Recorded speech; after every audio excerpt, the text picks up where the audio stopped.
Salut à tous, c'est Pang de la chaîne de bienvenue sur cette vidéo qui aujourd'hui va parler d'hypnosophie et une réflexion que je vais partager avec vous concernant les patterns récurrents de nos vies. En fait, si vous avez un petit peu suivi mon principe actuel, c'est beaucoup bosser sur l'expérience qui donne une pensée, qui donne une signification, un sens.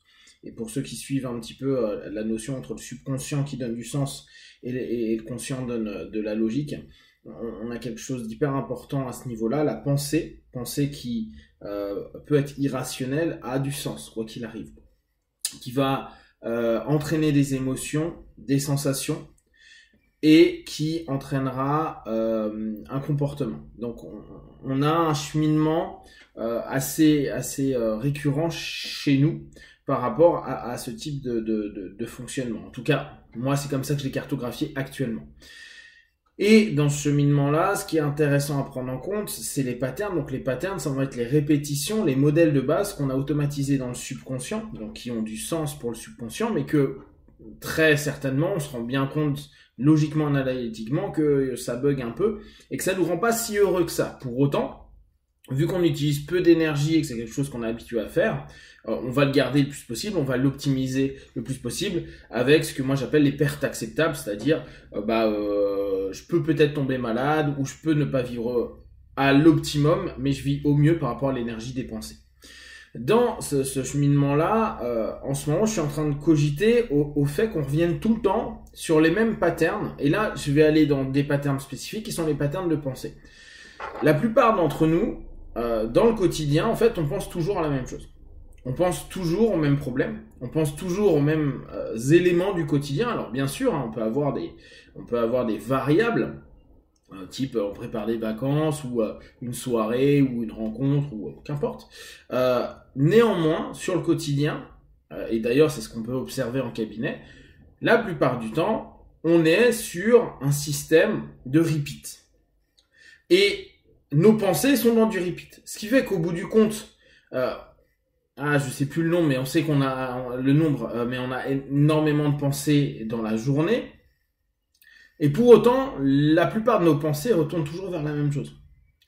On a des éléments centraux, on a des éléments qui sont cristallisés, qui sont bien mis en place, et on revient toujours dessus. Une personne qui va être anxieuse reviendra tout le temps sur son anxiété, ou le fait là je suis un peu stressé. Une personne qui se trouve en sous-poids ou en surpoids va tout le temps revenir sur son poids. Personne qui fume et que ça dérange, il va toujours se dire faut que j'arrête, c'est pas bien, je fais du mal à ma santé. Une personne qui se sent pas bien physiquement va toujours se fixer sur là où ça va pas bien, et rarement sur ce que ça va, quoi. En gros, même s'il va sur ce qui va, il le fait en comparaison à ce qui va pas. Donc en gros, on a des schémas de pensée et des expériences qui nous ramènent à ces schémas de pensée dans le quotidien. Et souvent, vu qu'on a des patterns du quotidien, métro, boulot, dodo, qu'importe votre boulot, qu'importe votre métro et qu'importe votre dodo, on revient à peu près dans les mêmes schémas. Donc on a une espèce de notion hyper quotidienne, rythmée, et ça répond complètement à nos patterns, ça nous va très bien, enfin ça nous va pas toujours, mais en tout cas c'est régulièrement ce qu'on est en train de vivre.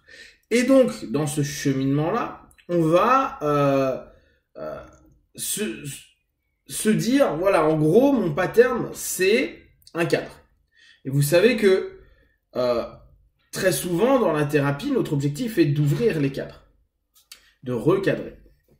Ou au contraire, parfois quand les cadres sont trop on va dire les cadres sont non cadrés, sont pas bien définis, on va tendre à capter dans quel cadre on est en train de travailler ou quelle perception il y a dans quel cadre.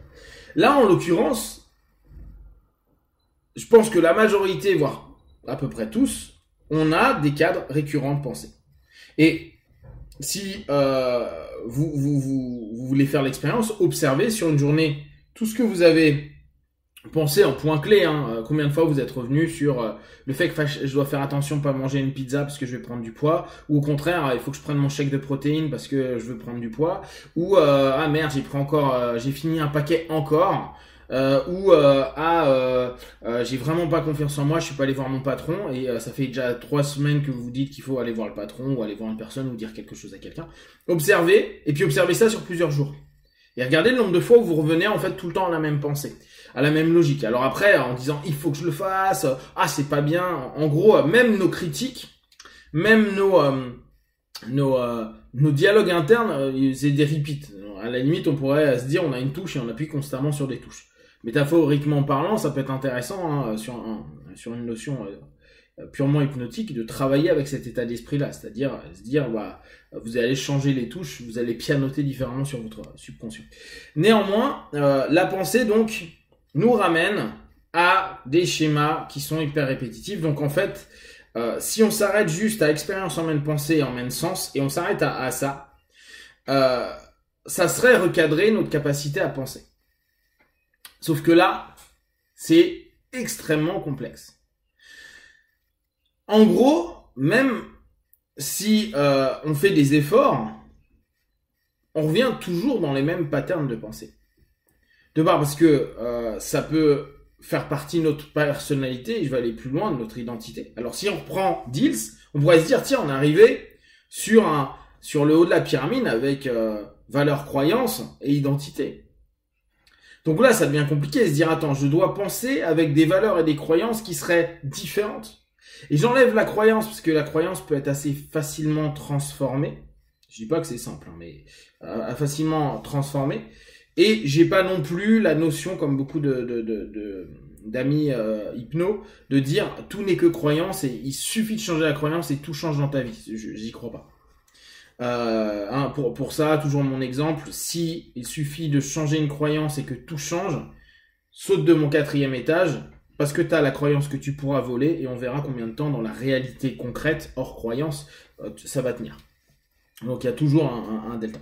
Néanmoins, donc dans cette notion-là, on arrive sur croyance, valeur, identité. Et la pensée nous ramène souvent à des croyances et des valeurs. Je suis pas capable de, ça a toujours été comme cela, je suis timide, j'aime pas déranger les gens, j'aime respecter les gens et donc je veux qu'on me respecte, mais vu que tout ce que je fais peut être irrespectueux, bah je fais plus rien avec les gens. Bref, des notions diverses. Donc l'idée serait, ok, j'ai un cadre de pensée et je vais modifier ce cadre de pensée. Easy, sur le papier.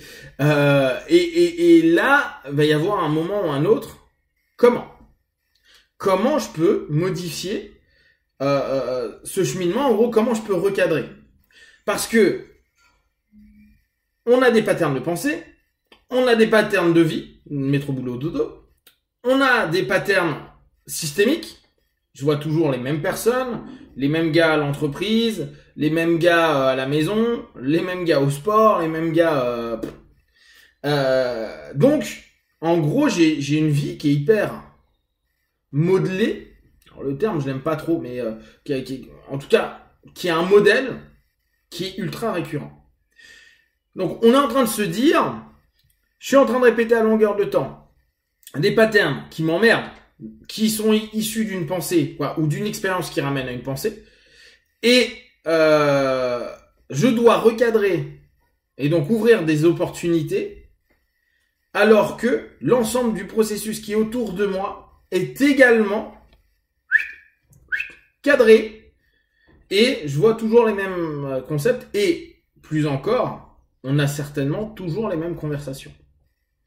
C'est assez rare de parler autre chose que la pluie du beau temps, le small talk, hein, et comme ça aller sur des trucs hyper profonds, parce que très souvent, bah, au bout d'un moment, ça emmerde et qu'on est fatigué, c'est le soir, on a bossé, qu'est-ce que tu m'emmerdes avec ta question métaphysique de tout ça, je m'en tape. Par contre, est-ce que t'es allé récupérer tel truc, demain tu fais quoi, pense ce week-end on a ceci ou cela, etc., etc. Les enfants, allez vous coucher. Enfin, bref, en gros, pas le temps, pas l'envie, donc très compliqué.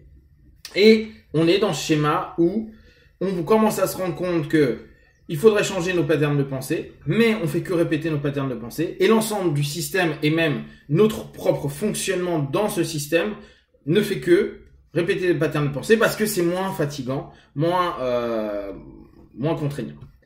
Je vais faire une seconde vidéo. Si vous avez d'autres questions, vous attendez la deuxième vidéo. Sinon, vous partagez sur Facebook, YouTube, j'y répondrai le plus rapidement possible. Et comme d'hab, ne prenez que ce qui est bon et juste pour vous tester, observer, analyser et conclure. Big one, ciao!